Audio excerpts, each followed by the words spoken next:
It's hard to know where to begin. I didn't have an easy life, which I can tell you, I'm sure none of us did. I keep saying it was a bad childhood, but honestly, tragedies came well into my adulthood. When I was first asked to share my testimony years ago,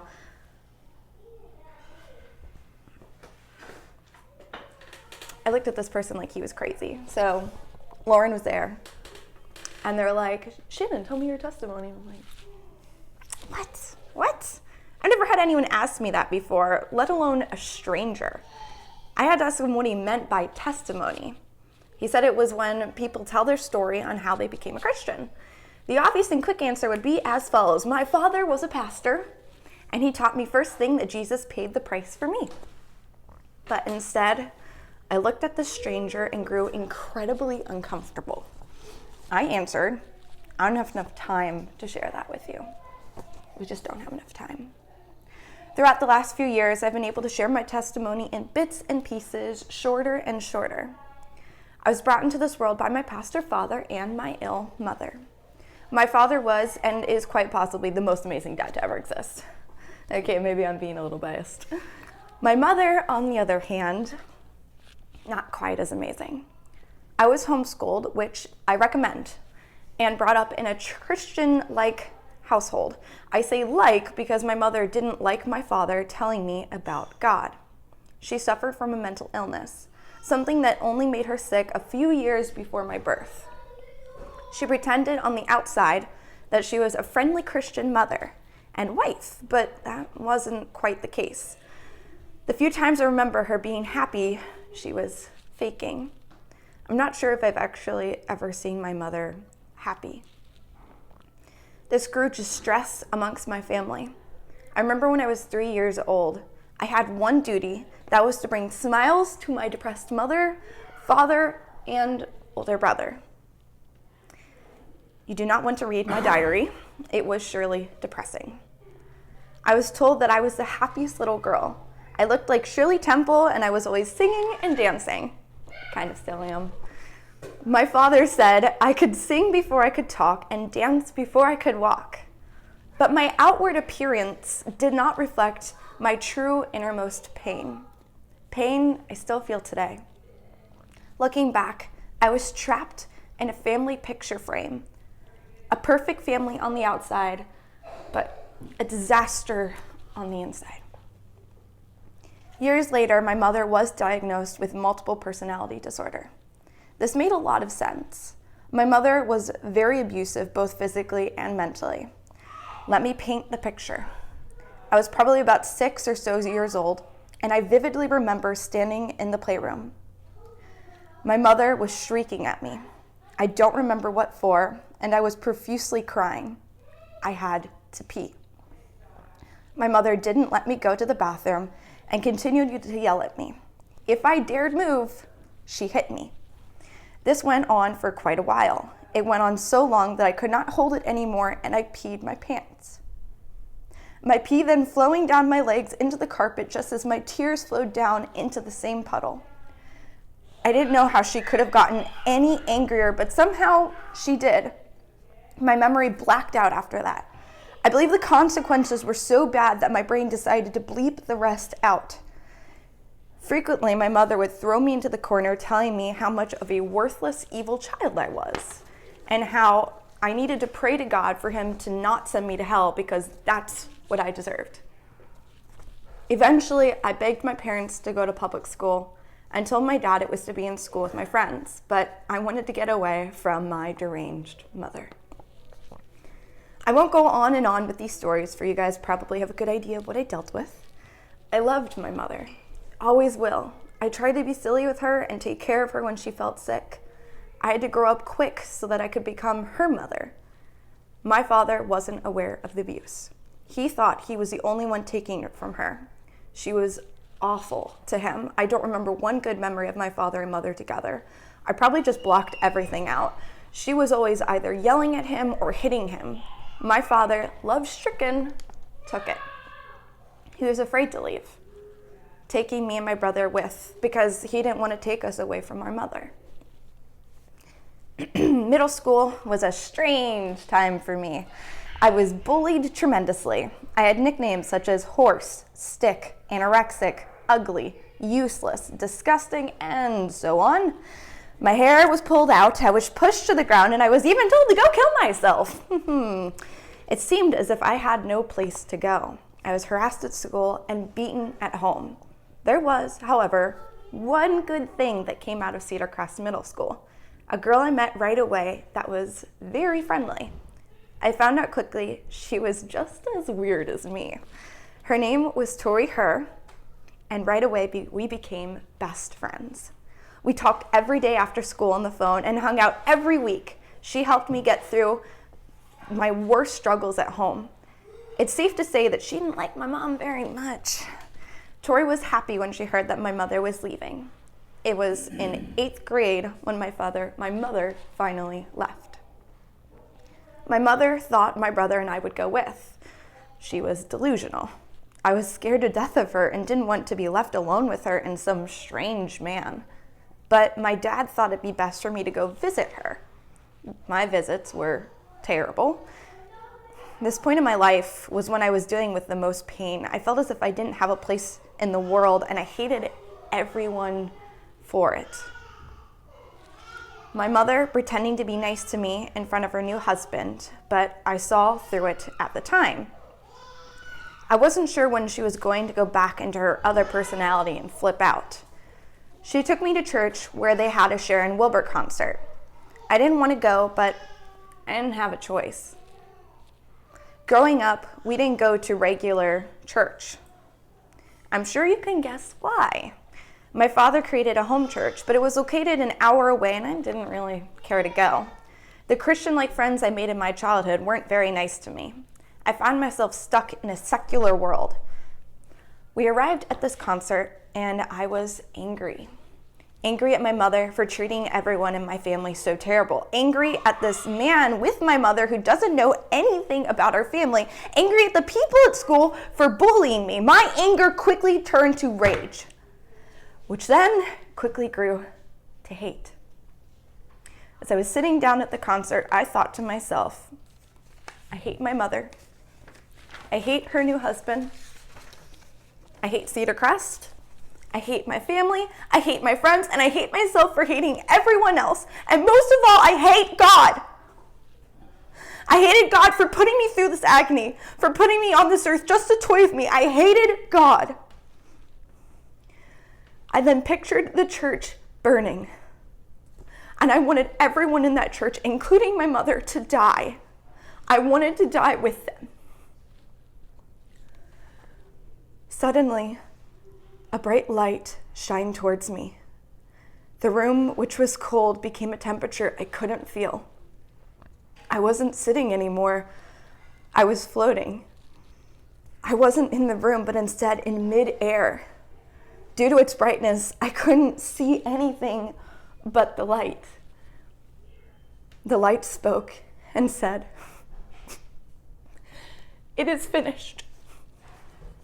I came to on the ground, soaking wet. I heard my mother crying out to me. I didn't hate the sound. I looked up, and through my tear-filled eyes and scattered hair, I saw that people were scattered around me. They asked if I was okay. I didn't understand what happened. My mother explained that I fell over onto the floor, profusely crying, and that I wasn't responding to her. I grabbed my mother and I hugged her, tighter than I ever had before. I couldn't believe how much I loved her. The pain was gone, and I felt no more hate. It took the lowest of my lows for God to take my hatred away. I can honestly say since that day, I have never hated anyone. Sure, I dislike people. Lots of people, but I don't hate anyone. God doesn't call us to like everyone. God calls us to love everyone. I fully believe that God came to me through this light and took my hatred so that I could love the way He wants me to. Continuing to love when my wicked heart wants to hate was not easy. My best friend Tori found herself dating boys that were drug addicts and dealers. Tori was my everything, a sister that brought sun into my life. I had to find out from others when she started doing heroin. Seeing this beautiful young woman wither away was horrifying. I thought that if she could get off the streets, be separated from her boyfriend, she may have a chance of getting better. So you can understand my thankfulness when I found out she was arrested. In 2015, at age 18, in holding before her court date, she was murdered by correctional officers. Tori was left on the ground to die for a half an hour before the prison finally called to airlift her out to a hospital. She spent about a week in the hospital in a coma. The weekend this happened, I didn't eat or sleep. I remember I had one water bottle that I just kept staring at. I prayed every second of every day for her to wake up. Everyone told me she would, but I knew she was gone. And I was right. This shook my faith to the bone. I couldn't understand why anyone would mean this beautiful young girl harm.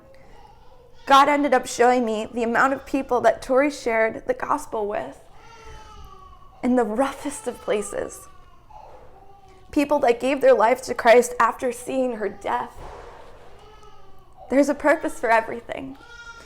I suffered a great depression, and it took time for me to see the brighter side of life again. But Tori was the main reason I continued with my life. She wanted so badly for me to reach my full potential. I got a full-time job at age 19 as a Sprint store manager.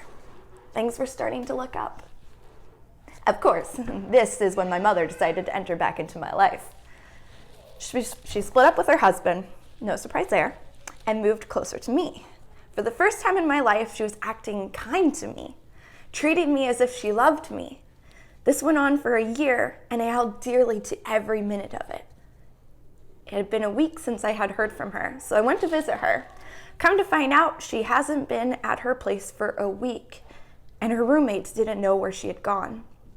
I then was told that strange men were showing up to her place.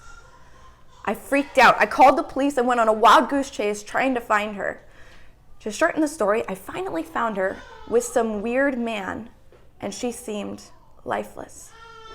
She stayed with this man for a year and refused to talk to me or anyone else. The mother I finally had gone just like that. After a couple of years, she told me that she was kidnapped and being held there against her will. I got her out. I then emotionally and financially took care of her. Mind you, I was 19. I can't tell you the toll it takes on someone to have to take socks off a grown woman where the skin was coming off with the socks. Because it seems they've never been changed. I don't know where to go with her, and I couldn't afford signing a lease on an apartment, so I reached out to a local church that God had sent me to. A husband and his wife took pity on me and my situation and offered their own basement apartment to her. They also made sure she got counseling. I couldn't believe how kind they were. Dale and Marie Martin would go on to be amazing influences in my life. It was on the way back from a counseling session that changed everything. I was driving her down the road when she started speaking about my father and how she was going to get back with him. No way was I going to let my father go through that abuse again. I told her that she was not allowed to speak to him, that if she wanted any sort of relationship with my father, with me, my father was off limits. My mother flipped out. She went into that other personality. She started screaming at me, calling me every name in the book. She then started whacking and scratching at me. We were at this point going 55 miles per hour down the road as she grabs the steering wheel from me and runs her car into the other lane towards oncoming traffic. I managed to dodge them, and we ran off the road. I got us to a parking lot in which I quickly parked, and for some reason, she got out of the car, slamming the door behind her. I locked the doors. She tried to get back into the car. She got more upset that the doors were locked.